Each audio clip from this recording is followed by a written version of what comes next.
নমস্কাৰ বন্ধু বান্ধৱীসকল, আপোনালোকক স্বাগতম জনাইছোঁ আমাৰ চেনেল আসাম জব এণ্ড কেৰিয়াৰলৈ। যদি আপোনালোকক ভিডিঅ'টো ভাল লাগে তেনেহ'লে আপোনালোকে লাইক এণ্ড ছাবস্ক্ৰাইব কৰি আমাক উৎসাহিত কৰিব নাপাহৰিব। তেনেহ'লে বলক বন্ধুসকল, আজিৰ এই ভিডিঅ'টো আমি আৰম্ভ কৰোঁ।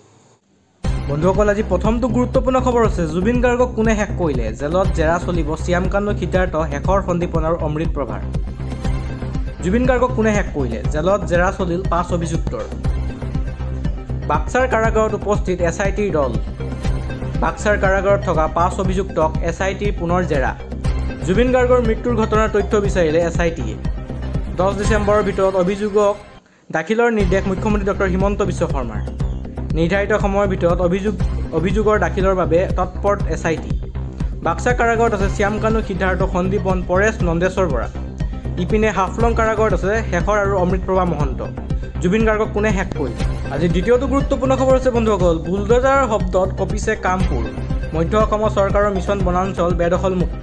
বনাঞ্চল দখল কৰা প্ৰতিটো ঘৰত চলিছে বুলডোজাৰ। বুলডোজাৰত উঠি আৰক্ষী বাহিনীৰ টহল লুটুমাৰি বনাঞ্চলত। কোনো কাৰণতে বেদখলকাৰীক ৰেহাই নিদিয়ে চৰকাৰ প্ৰশাসনে। কামপুৰৰ 5,962 বিঘা মাটিত চলিছে বুলডোজাৰ। 5,962 বিঘা ভূমিত বেদখলকাৰী ৰাখিছিল বেদখলকাৰীয়ে। কালি টোপোলা বান্ধি অন্য স্থানলৈ ঢাপলি মেলিছে বেদখলকাৰী। পুৱাই কামৰূপ বেদখলকাৰীৰ মাজত হাহাকাৰ। মধ্য অসমত চৰকাৰৰ মিছন বনাঞ্চল বেদখল মুক্ত। বন্ধুসকল, আজি তৃতীয়টো বিগ ব্ৰেকিং নিউজ আছে। মাটিৰ পট্টাৰ লগতে পাব চৰকাৰী ঘৰ। বিধানসভাত ডাঙৰ সিদ্ধান্ত। 3 লাখ চাহ শ্ৰমিকলৈ প্ৰদান কৰা হ'ব ভূমিৰ পট্টা। মাটিৰ লগতে 3 লাখ চাহ শ্ৰমিকে পাব চৰকাৰী ঘৰ। মালিকৰ দাসত্বৰ পৰা মুক্তি পাব চাহ শ্ৰমিকে। ভূমি পট্টা পোৱা প্ৰতিজন চাহ শ্ৰমিকে পাব বাসগৃহৰ বাবে সাহায্য। মাটি লাভৰ পিছত বিক্ৰী কৰিব নোৱাৰিব চাহ শ্ৰমিকে। 20 বছৰলৈকে কাকো মাটি বিক্ৰী কৰিব নোৱাৰিব চাহ শ্ৰমিকে।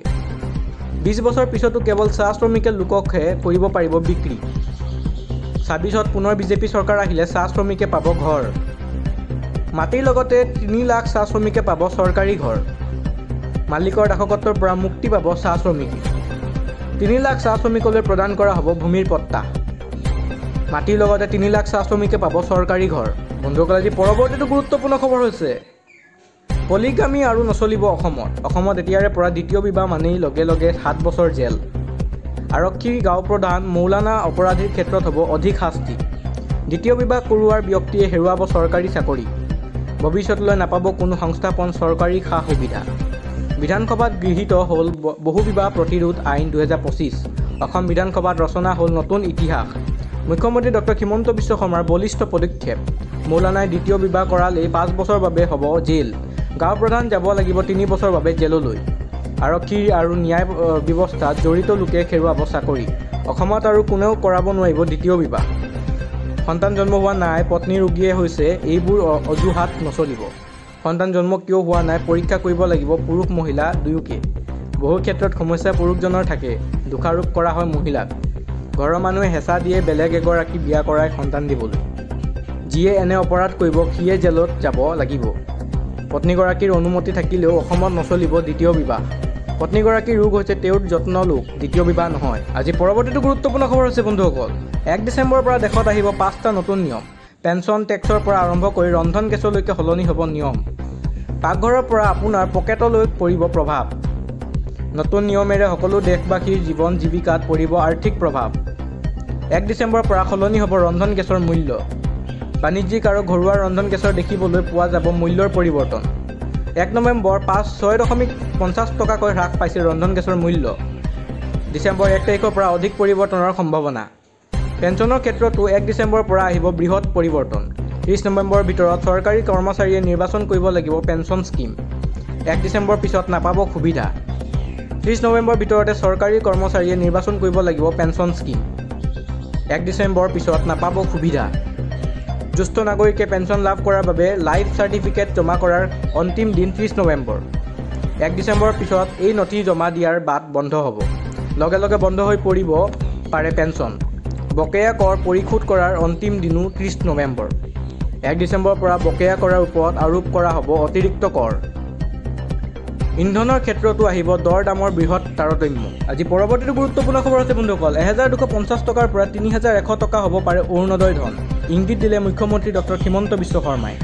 বৃদ্ধি পাব পাৰে অৰুণোদয় ধন। 1250 টকাৰ পৰা 3100 টকা হ'ব পাৰে অৰুণোদয় ধন। ইংগিত দিলে মুখ্যমন্ত্ৰী ডক্টৰ হিমন্ত বিশ্ব শৰ্মাই। 2026 1 জানুৱাৰীত ভাল খবৰ পাব হিতাধিকাৰীয়ে। অৰুণোদয়ক লৈ বিধানসভাত আলোচনা। লাখ লাখ অৰুণোদয় হিতাধিকাৰীলৈ ভাল খবৰ। বৃদ্ধি পাব পাৰে অৰুণোদয়ৰ ধন। 1250 টকাৰ পৰা 3100 টকা হ'ব পাৰে অৰুণোদয়ৰ ধন। ইংগিত দিলে মুখ্যমন্ত্ৰী ডক্টৰ হিমন্ত বিশ্ব শৰ্মাই। আজি পৰৱৰ্তীটো গুৰুত্বপূৰ্ণ খবৰ হৈছে বন্ধুসকল, পতঞ্জলি ঘিউত বৰ বিষ, ৰামদেৱ কোম্পানীৰ প্ৰবঞ্চনা। খোৱাৰ বাবে উপযোগী নহয় পতঞ্জলি ঘিউ, স্বাস্থ্যৰ বাবে হানিকাৰক পতঞ্জলি ঘিউ। দুটাকৈ লেব পৰীক্ষাত ব্যৰ্থ হ'ল পতঞ্জলি ঘিউ। ৰামদেৱৰ কোম্পানীক 1,40 লাখ টকাৰ জৰিমনা। উত্তৰাখণ্ডৰ খাদ্য সুৰক্ষা বিভাগৰ অভিযানত এই তথ্য। ওলাই পৰিছে বাবা ৰামদেৱৰ কোম্পানীৰ প্ৰবঞ্চনা। দেশজুৰি ব্যাপক প্ৰতিক্ৰিয়া এই বিষয়টোক লৈ তোলপাৰ লাগিছে দেশৰ ৰাজনীতিটো, কিয়নো শাসকীয় দলৰ সৈতে ঘনিষ্ঠ সম্পৰ্ক বাবা ৰামদেৱৰ। সেই সুসম্পৰ্কৰ ব্যৱসায় সম্প্ৰসাৰণ কৰাৰ অভিযোগ দীৰ্ঘদিনীয়া। সঁচাকৈ 100% জৈৱিক বা আয়ুৰ্বেদিক হয়নে পতঞ্জলি সামগ্ৰী? ইমান দিনে গ্ৰাহকক ৰামঠগন দি আহিছে নেকি পতঞ্জলিয়ে? কেৱল জৰিমনাৰ বাহিৰে দায়িত্ব শেষ নেকি চৰকাৰ বিভাগৰ? ইমান দিনে অখাদ্য খোৱাৰ বাবে কিবা ব্যৱস্থা ল'বনে চৰকাৰে? পতঞ্জলিৰ আনবোৰ সামগ্ৰী পৰীক্ষা কৰা হ'বনে? আজি পৰৱৰ্তীটো গুৰুত্বপূৰ্ণ খবৰ আছে বন্ধুসকল, জনজাতিকৰণৰ প্ৰতিবেদন দাখিলৰ পাছতে ৰাজ্যজুৰি আনন্দ উল্লাস, আবতৰীয়া দীপাৱলী। জনজাতিকৰণৰ প্ৰতিবেদন দাখিলৰ পাছতে ৰাজ্যজুৰি আনন্দ। প্ৰতিবেদনত 6 জনগোষ্ঠীক জনজাতি মৰ্যাদাৰ প্ৰস্তাৱক আদৰণি। শিৱসাগৰত ফটকা ফুটাই আনন্দ আহোম জনগোষ্ঠীৰ। টাই আহোম যুৱ পৰিষদ সদৌ টাই আহোম ছাত্ৰ সন্থাৰ আদৰণি। জাতীয় সংগ্ৰামী সেনায়ো ৰাজ্য চৰকাৰক জনালে ধন্যবাদ। প্ৰতিবেদনৰ পাছতে শিৱসাগৰ ৰাজপথত অবতৰীয়া দীপাৱলী। অবিভক্ত গোৱালপাৰাতো কোচ ৰাজবংশী ছাত্ৰ সন্থাৰ আনন্দ উল্লাস। ধেমাজিতো ৰণোজ পেগুৱে দাখিল কৰা প্ৰতিবেদনৰ বাবে ধন্যবাদ আতাচুৰ। জনজাতিকৰণৰ প্ৰতিবেদন দাখিলৰ পাছতে ৰাজ্যজুৰি আনন্দ। প্ৰতিবেদনত 6 জনগোষ্ঠীক জনজাতিকৰণৰ মৰ্যাদাৰ প্ৰস্তাৱক আদৰণি। আজি পৰৱৰ্তীটো গুৰুত্বপূৰ্ণ খবৰ হৈছে বন্ধুসকল, কাইলৈ 11 ঘণ্টা নাথাকিব কাৰেণ্ট, আজিয়েই চাৰ্জ দি লওক মোবাইল আৰু ই ৰিক্সা। কাইলৈ 11 ঘণ্টা নাথাকিব বিদ্যুৎ, আজিয়েই চাৰ্জ দি লওক মোবাইল আৰু ই ৰিক্সা। কাইলৈ অভয়পুৰীয়া কৰিব বিদ্যুৎ কৰ্তন। APM যোগীঘোপাত কাৰিকৰী মেৰামতিৰ বাবে কৰিব বিদ্যুৎ সেৱা বৰ্জন। পুৱা 4 বজাৰ পৰা আবেলি 3 বজালৈ নাথাকিব বিদ্যুৎ সেৱা। অভয়পুৰী বিদ্যুৎ উপসংমণ্ডলে জনাইছে এই তথ্য। কাইলৈ 11 ঘণ্টা নাথাকিব বিদ্যুৎ সেৱা। তেনেহ'লে বন্ধুসকল আজি পাছৰটো বিগ ব্ৰেকিং নিউজ আছে, আধাৰ কাৰ্ডক লৈ নতুন 3টা নতুন নিয়ম।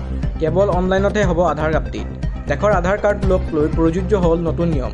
আপোনাৰ আধাৰ কাৰ্ড সক্ৰিয় কৰি ৰাখিবলৈ কৰিব লাগিব 3টাকৈ কাম। এতিয়াৰ পৰা কেৱল অনলাইন যোগেহে হ'ব আধাৰ আপডেট।